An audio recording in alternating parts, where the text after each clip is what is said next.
चलो भाई, let's start the reactivity of carbonyl compound. देखिए भाई, रिएक्टिविटी में क्या चीज है, छोकरे जरा गौर से देखें। कार्बोनाइल ग्रुप एक पोलर ग्रुप है जिसमें कार्बन कम इलेक्ट्रोनेगेटिव होने की वजह से कार्बन पे पार्शियल पॉजिटिव चार्ज है, ऑक्सीजन पे पार्शियल नेगेटिव चार्ज। अगर अब देखिए, क्योंकि इसमें एक पाई बॉन्ड मौजूद है, तो there is a room for where there is pi bond there is a possibility of addition reaction. तो जहां पे भी पाई बॉन्ड होगा वहां पे एडिशन रिएक्शन हो सकते हैं। देखिए, क्योंकि ये जो कार्बन इस पे पार्शियल पॉजिटिव चार्ज है, तो ये कार्बन खुद जो है ये इलेक्ट्रोफिलिक है, ठीक है, और ये जो ऑक्सीजन है ये न्यूक्लियोफिलिक है। तो अगर बाहर वाला रिएजेंट न्यूक्लियोफाइल है तो वो न्यूक्लियोफाइल किधर अटैक करेगा, कार्बन को, ठीक है, तो ये पाई बॉन्ड टूट जाएगा, पाई बॉन्ड टूट जाएगा, ठीक है। अगर इलेक्ट्रोफाइल अटैक करता है तो वो न्यूक्लियोफिलिक ऑक्सीजन पे अटैक करेगा। अगर न्यूक्लियोफाइल अटैक करता है, सॉरी, इलेक्ट्रोफाइल करता है तो वो न्यूक्लियोफिलिक ऑक्सीजन पे, अगर न्यूक्लियोफाइल करता है तो वो इलेक्ट्रोफिलिक कार्बन पे अटैक करेगा। अब देखिए होगा क्या, एडिशन रिएक्शन होगा, क्या एडिशन रिएक्शन। एडिशन रिएक्शन जो है, यानी पहली बात की ये पोलर ग्रुप है। इस पोलर में क्या है कि कार्बन पे पार्शियल पॉजिटिव चार्ज है, तो कार्बन क्या है, इलेक्ट्रोफिलिक है, तो इस पे अटैक कौन करेगा, न्यूक्लियोफाइल। तो न्यूक्लियोफाइल जो है वो कार्बन इलेक्ट्रोफाइल पे अटैक कर सकता है। फिर और क्या चीज है इसमें, ऑक्सीजन है, ऑक्सीजन पे क्या चीज है, पार्शियल नेगेटिव चार्ज, यानी ये कौन सा सेंटर है, न्यूक्लियोफिलिक, तो इस पे अटैक कौन कर सकता है, इलेक्ट्रोफाइल। अगर बाहर वाला रिएजेंट इलेक्ट्रोफाइल है तो वो ऑक्सीजन पे अटैक करेगा, अगर न्यूक्लियोफाइल है तो कहां पे, कार्बन पे। क्योंकि कार्बन ऑक्सीजन डबल बॉन्ड मौजूद है जिसमें एक पाई बॉन्ड है, तो due to pi bond reaction कौन से हो सकते हैं, एडिशन। एडिशन रिएक्शन को देखें कि पॉसिबल है कि इलेक्ट्रोफाइल अटैक करे, पॉसिबल है कि न्यूक्लियोफाइल अटैक करे। तो यानी एडिशन रिएक्शन को या तो न्यूक्लियोफाइल स्टार्ट करेगा, तो अगर न्यूक्लियोफाइल स्टार्ट करता है तो न्यूक्लियोफिलिक एडिशन रिएक्शन, अगर इलेक्ट्रोफाइल स्टार्ट करता है तो इलेक्ट्रोफिलिक एडिशन रिएक्शन। यानी आपकी जो एडिशन है उसको इलेक्ट्रोफाइल भी इनिशिएट कर सकता है, उसको न्यूक्लियोफाइल भी इनिशिएट करता है। पर मेजॉरिटी ऑफ रिएक्शन में देखा गया, क्या देखा गया कि the majority of reactions are initiated by nucleophile. Carbonyl compounds में तीन किस्म के रिएक्शंस होते हैं। कार्बोनाइल कंपाउंड्स में तीन किस्म के रिएक्शंस होते हैं। एक एडिशन रिएक्शन जिसको इलेक्ट्रोफाइल या न्यूक्लियोफाइल इनिशिएट कर सकता है। ज्यादातर रिएक्शन में क्या होता है, कौन इनिशिएट करेगा, न्यूक्लियोफाइल। इसके जो प्रिंसिपल रिएक्शंस हैं वो न्यूक्लियोफिलिक एडिशन रिएक्शन होते हैं। उसके साथ साथ कार्बोनाइल कंपाउंड्स यानी एल्डिहाइड्स और कीटोन में एडिशन रिएक्शन हो सकते हैं और ऑक्सीडेशन रिएक्शन हो सकते हैं। तो ये रिड्यूस भी हो सकते हैं, ये ऑक्सीडाइज भी हो सकते हैं, और इनमें एडिशन रिएक्शन भी हो सकता है। पर इसकी जो ज्यादातर मोस्ट कॉमन रिएक्शंस हैं वो न्यूक्लियोफिलिक एडिशन रिएक्शन होंगे। तो अल्काइल हैलाइड के कितने रिएक्शंस होंगे, तीन। जनरली क्या होगा, they undergo three type of reactions. Three type of reaction कौन कौन से बेटा, नंबर पहला एडिशन रिएक्शन। एडिशन में कौन से होंगे, न्यूक्लियोफिलिक एडिशन। ज्यादातर रिएक्शन यही होते हैं, ज्यादातर रिएक्शन में जो रिएक्शन को स्टार्ट करता है वो कौन होता है, न्यूक्लियोफाइल। तो ये nucleophilic addition reaction are their principal reaction, यानी इस फैमिली के जो ज्यादातर रिएक्शंस होंगे वो ये होंगे। नंबर टू आपके क्या होंगे, ऑक्सीडेशन रिएक्शंस। नंबर 3 होंगे रिडक्शन रिएक्शंस, रिडक्शन रिएक्शंस। तो अल्डिहाइड और कीटोन तीन किस्म के रिएक्शंस दे सकते हैं, एडिशन, मोस्टली न्यूक्लियोफिलिक एडिशन, उसके बाद ऑक्सीडेशन, उसके बाद रिडक्शन। तो हम पहले बात करते हैं किसकी, एडिशन रिएक्शन। एडिशन रिएक्शन को थोड़ा एक्सप्लोर करते हैं। तो नंबर पहली बात,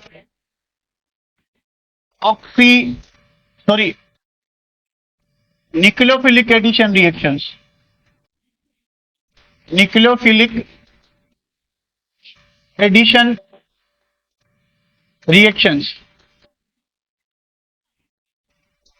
इनमें क्या होगा, इनमें ये होगा, देखिए these reactions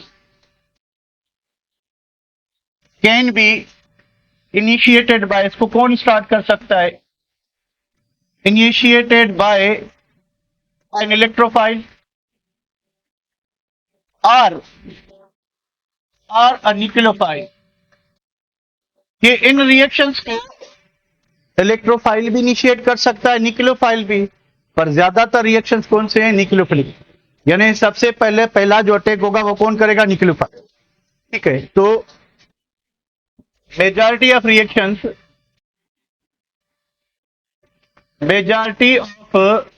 reactions are initiated by a nucleophile,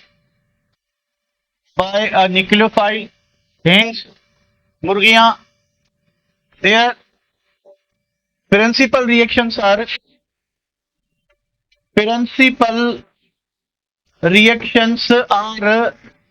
nucleophilic addition reactions।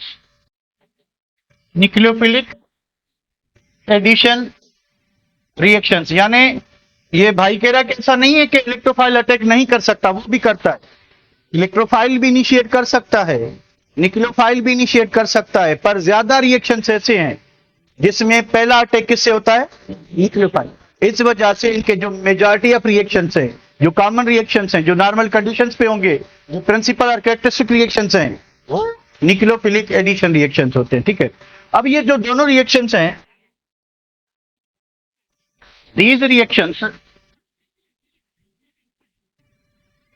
reactions can be catalyzed by, अब हम इसमें कैटलिस्ट कौन सा यूज कर सकते हैं, कैटलाइज्ड बाय एन एसिड और अ बेस।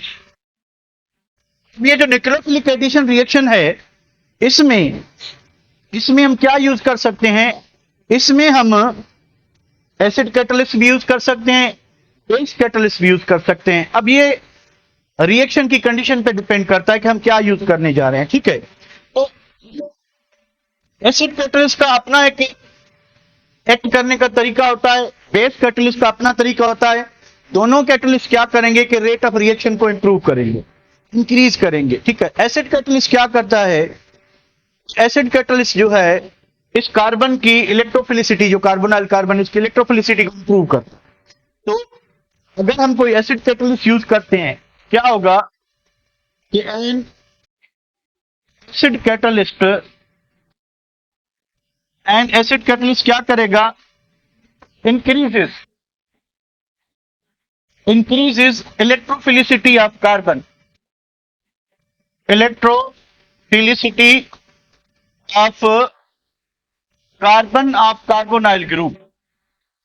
किस तरह से होगा, इसको थोड़ा समझने की कोशिश करते हैं कि अगर हमारे पास एक एसिड कैटलिस्ट है, एसिड कैटलिस्ट क्या देगा, hydrogen ion.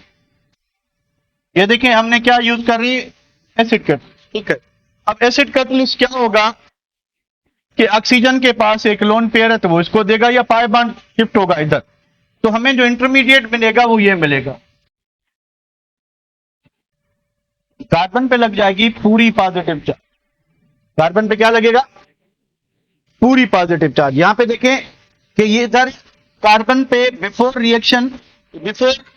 With acid catalyst पे पार्शियल पॉजिटिव चार्ज थी। ठीक है, अब ऑक्सीजन की पार्शियल नेगेटिव चार्ज बरकरार रही, पे कार्बन पे कौन सी चार्ज आ गई, कंप्लीट पॉजिटिव। तो यहां पे कार्बन पार्शियल पॉजिटिव चार्ज की वजह से क्या था, लेस इलेक्ट्रोफिलिक था। क्या था, लेस इलेक्ट्रोफिलिक। अब इस पे पूरी पॉजिटिव चार्ज आ गई है, तो ये क्या हो गया, मोर इलेक्ट्रोफिलिक हो गया। तो ये किसका कमाल है, एसिड कैटलिस्ट का। तो एसिड कैटलिस्ट जब हम यूज करेंगे तो वो क्या करेगा, it increases the electrophilicity of carbon, it increases the electrophilicity of carbon. अब ये जो स्टेप होगा, ये स्टेप क्या होगा, ये स्लो होगा। फास्ट स्टेप क्या होगा, फास्ट स्टेप ये होगा कि अब जो न्यूक्लियोफाइल है, ठीक है, न्यूक्लियोफाइल एसिड कैटलिस्ट कब यूज करते हैं, जब न्यूक्लियोफाइल क्या हो, वीक हो। भले न्यूक्लियोफाइल वीक हो, इलेक्ट्रोफाइल क्या हो गया, स्ट्रांग। ये कार्बोनियम आयन क्या करेगा, न्यूक्लियोफाइल से इलेक्ट्रॉन लेगा। हमें एडिशन रिएक्शन मिलेगा, जिसमें क्या होगा कि कार्बन इधर लगा न्यूक्लियोफाइल। देखिए एडिशन रिएक्शन है, सिंपली क्या होगा, पाई बॉन्ड टूटेगा, पाई बॉन्ड टूटा, दो ग्रुप ऐड होने हैं, कार्बन पे इलेक्ट्रोफाइल ऐड हुआ, सॉरी इलेक्ट्रोफाइल किस पे ऐड हुआ, ऑक्सीजन पे, न्यूक्लियोफाइल किस पे ऐड हुआ। ठीक है, इस तरह से अगर आप एसिड कैटलिस्ट यूज करते हो तो एसिड कैटलिस्ट क्या करेगा कि कार्बन की जो ये पार्शियल पॉजिटिव चार्ज थी इसको कंप्लीट पॉजिटिव चार्ज में, और इसको क्या बनाएगा, मोर इलेक्ट्रोफिलिक। तो वीक, अगर आपका जो न्यूक्लियोफाइल है वो वीक है, यानी खाली न्यूक्लियोफाइल रिएक्शन को इनिशिएट नहीं कर सकता, तो हम एसिड कैटलिस्ट यूज करेंगे। वो कार्बन की पार्शियल पॉजिटिव चार्ज को कंप्लीट पॉजिटिव चार्ज में कन्वर्ट करेगा और कार्बन की इलेक्ट्रोफिलिसिटी क्या हो जाएगी, बढ़ जाएगी, तो वो वीक न्यूक्लियोफाइल से इलेक्ट्रॉन ले लेगा, रिएक्शन हो जाएगा। तो अगर आप पास वीक न्यूक्लियोफाइल है, खुद ऐड नहीं हो सकता, तो हम उसके लिए एसिड कैटलिस्ट यूज करेंगे। एसिड कैटलिस्ट जो इंटरमीडिएट देगा वो कार्बोनियम आयन देगा, क्या देगा, कार्बोनियम आयन। ठीक है, अगर आप बेस कैटलिस्ट यूज करते हो उसका इंटरमीडिएट चेंज होगा और वो भी रेट ऑफ रिएक्शन इंक्रीज करेगा, कार्बन की इलेक्ट्रोफिलिसिटी को नहीं, और न्यूक्लियोफाइल की न्यूक्लियोफिलिसिटी को इंक्रीज करेगा। बेस कैटलिस्ट क्या करेगा, इट इंक्रीजेस द न्यूक्लियोफिलिसिटी, और एसिड कैटलिस्ट क्या कर रहा है, इट इंक्रीजेस द इलेक्ट्रोफिलिसिटी। यानी वो अटैकिंग रिएजेंट की बेस जो है रिएक्टिविटी बढ़ाएगा, एसिड कैटलिस्ट रिएक्टेंट की रिएक्टिविटी बढ़ाएगा। दोनों का तरीका अलग अलग है पर काम सेम है कि वो increase the rate of reaction. चलें, तो बेस कैटलिस्ट क्या करेगा, अब बेस कैटलिस्ट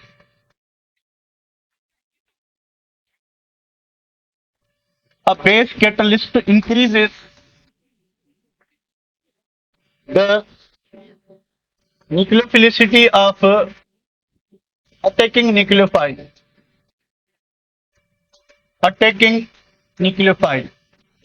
अगर आप क्या करते हो कि आपके पास न्यूक्लियोफाइल है having a punched pair of electron, ठीक है, सॉरी आपके पास क्या चीज है, बेस है, ठीक है, बेबी को बेस पसंद है तो ये बेस आ गया। अब ये न्यूक्लियोफाइल है, ठीक है, उस न्यूक्लियोफाइल में क्या चीज है कि हाइड्रोजन पे पार्शियल पॉजिटिव, उस पे पार्शियल नेगेटिव चार्ज। तो यहां पे देखें न्यूक्लियोफाइल पे पार्शियल नेगेटिव चार्ज है, तो ये न्यूक्लियोफाइल क्या है, वीक है। तो OH क्या करेगा, प्रोटॉन लेगा, प्रोटॉन अपना इलेक्ट्रॉन किसको देगा, न्यूक्लियोफाइल को। तो हमें क्या मिलेगा, वाटरवा के साथ हमें न्यूक्लियोफाइल विथ अनशेयर्ड पेयर मिलेगा। तो यहाँ पे न्यूक्लियोफाइल क्या था, वीक था, यहाँ पे क्या है, स्ट्रांग। तो अगर आप स्ट्रांग न्यूक्लियोफाइल यूज करना चाहते हैं, तो स्ट्रांग न्यूक्लियोफाइल प्रोड्यूस करना चाहते हैं, तो आप बेस कैटलिस्ट यूज करेंगे। क्या यूज करेंगे, बेस। तो बेस क्या करेगा कि न्यूक्लियोफाइल की न्यूक्लियोफिलिसिटी बढ़ावा देगा, एसिड क्या करेगा, इलेक्ट्रोफिलिसिटी।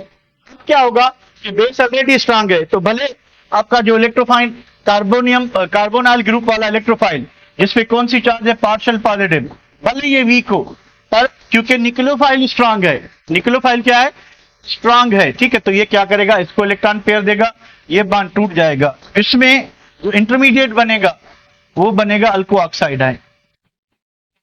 इंटरमीडिएट क्या बनेगा, अल्को ऑक्साइड आयन, ठीक है। यहां पे इंटरमीडिएट क्या बना था, कार्बोनियम आयन। यहां पे अगर एसिड कैटलिस्ट यूज करते हो तो आपको कार्बोनियम आयन इंटरमीडिएट मिलेगा, और यहां पे इंटरमीडिएट क्या बन रहा है, अल्को ऑक्साइड आयन। बाद में क्या होगा कि यहां से क्या निकला था, OH लगाएं इधर कौन सी charge, partial positive, partial negative, oxygen पे नेगेटिव, तो इसके साथ चिपकेगा, ये इसके साथ क्या मिलेगा, -OH, बेस कैटलिस्ट बाहर निकल आया, हाइड्रोजन किसके साथ लग गया, ऑक्सीजन के साथ। तो भैया आपका हो गया न्यूक्लियोफिलिक एडिशन रिएक्शन, जिसमें एक कार्बन पे न्यूक्लियोफाइल और ऑक्सीजन पे क्या ऐड हुआ, हाइड्रोजन। तो इस तरह से ये न्यूक्लियोफिलिक एडिशन रिएक्शन होता है कि एक पार्ट कार्बन के साथ न्यूक्लियोफाइल ऐड होता है, ऑक्सीजन के साथ नॉर्मली जनरली आमतौर पे हाइड्रोजन ऐड होता है। क्या ऐड होता है, हाइड्रोजन, ठीक है। तो ये आपकी कंडीशन हो गई किसकी, कि हम क्या यूज करें, एसिड कैटलिस्ट यूज करें कि बेस कैटलिस्ट।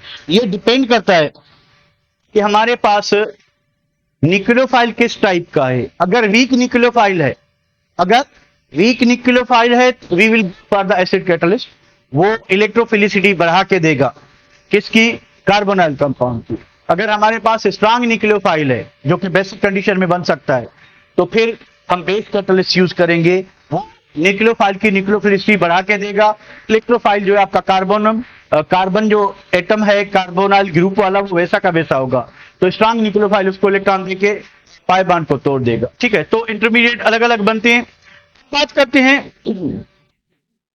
कि फैक्टर्स कौन से हैं जो रिएक्टिविटी न्यूक्लियोफिलिक एडिशन किस पे डिपेंड करती है। द रेट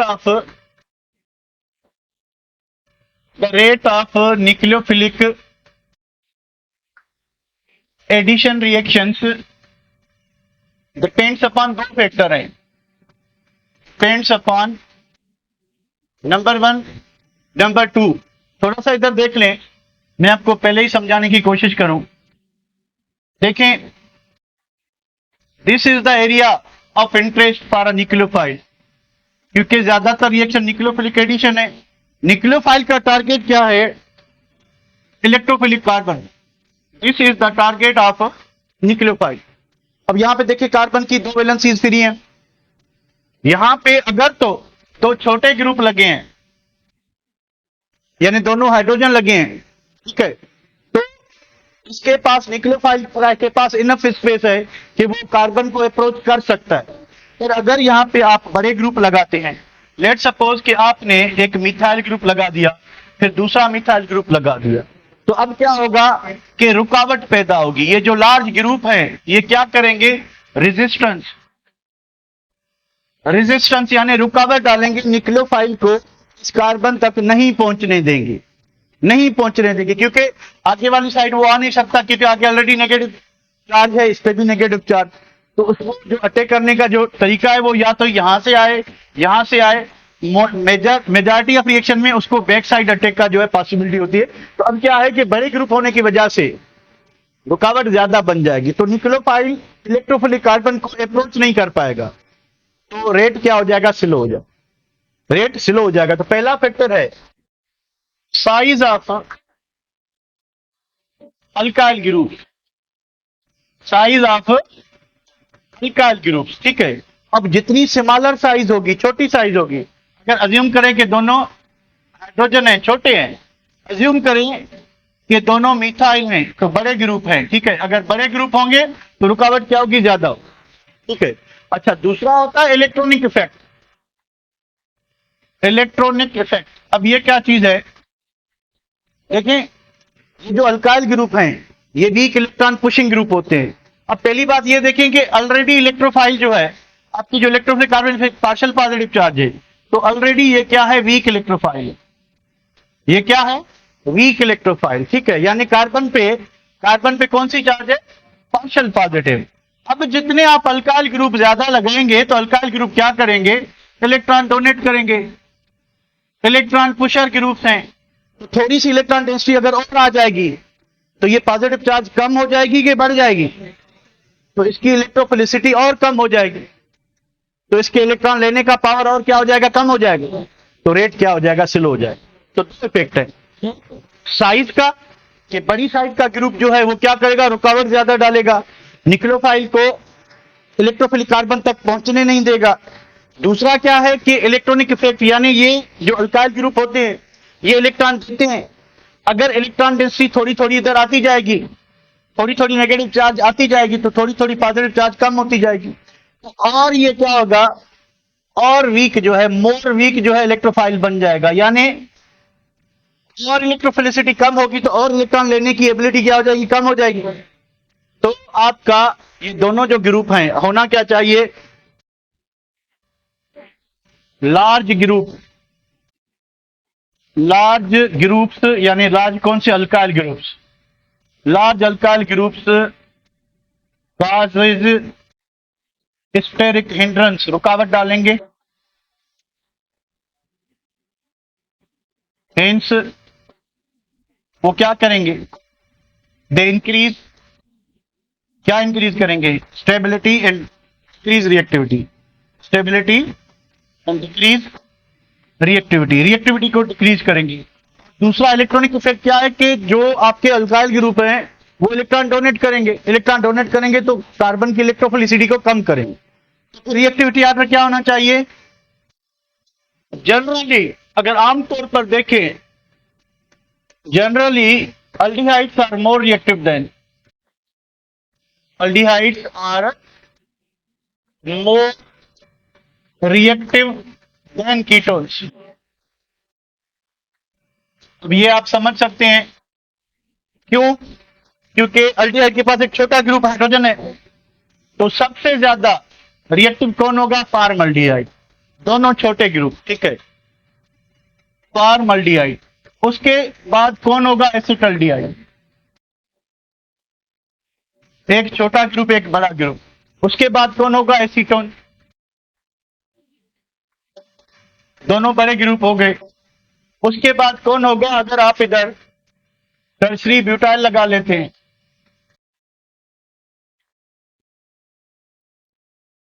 ये और बड़ा ग्रुप हो गया। इधर एक मिथाइल ग्रुप लगा लेते हैं, ठीक है। इस तरह से आप देखें कि रिएक्टिविटी जो है, reactivity while moving from here to there क्या हो रही है? डिक्रीज के इंक्रीज? रिएक्टिविटी क्या हो रही है? डिक्रीज। तो पहले पहले दोनों कौन है? अल्डिहाइड। तो अल्डिहाइड्स जनरली मोर रिएक्टिव होते हैं किससे? कीटोन से। यानी जितना अल्काइल ग्रुप छोटा होगा, जितना अल्काइल ग्रुप छोटा होगा, रिएक्टिविटी क्या होगी? ये दो बातें समझ आ रही हैं? दो बातें समझ आ रही हैं, फिर आगे बढ़े। सही कहा कवल आपने, यू सेड द राइट। भैया जी एनी प्रॉब्लम? एनी प्रॉब्लम जल्दी बताएं। चलिए अब रिएक्शंस की तरफ आते हैं।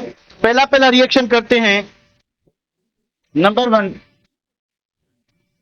एसिड कैटालाइज्ड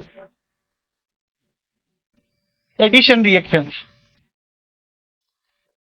एडिशन रिएक्शन, ये ऐसे एडिशन रिएक्शन जिसमें हम एसिड कैटलिस्ट यूज करें। तो नंबर 1, एडिशन ऑफ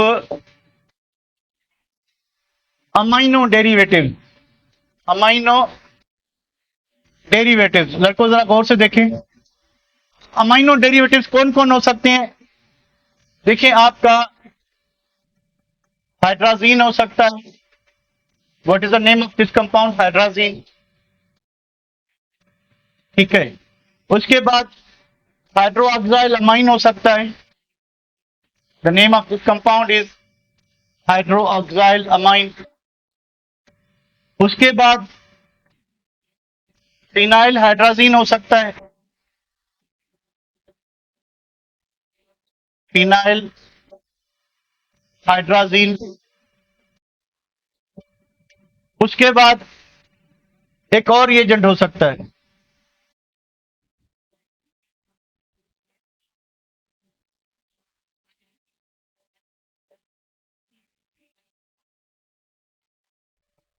अब ये 1 2 3 4 5 6, इसका नाम है 2,4 डाइनाइट्रोफिनाइल हाइड्राजीन। डाइनाइट्रोफिनाइल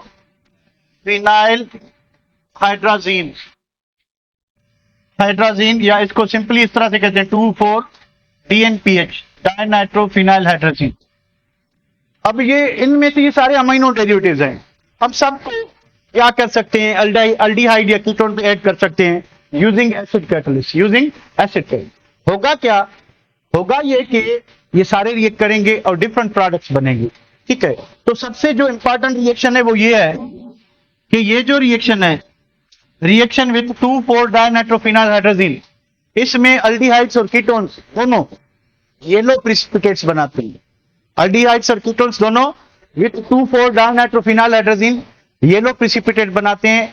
तो ये रिएक्शन एक आइडेंटिफिकेशन टेस्ट है for the presence of aldehyde और कीटोनिक ग्रुप, क्योंकि ये दोनों देंगे, अल्डिहाइड भी देंगे और कीटोन्स भी देंगे। तो हम 1 बाय 1 सारे रिएक्शन करते हैं। तो पहले हाइड्रोजीन की बात करते हैं। देखिए होगा क्या, कोई भी आपके पास कार्बोनाइल कंपाउंड है, सिंपल सा पहले मैकेनिज्म बता दो। ये अमाइनो डेरिवेटिव,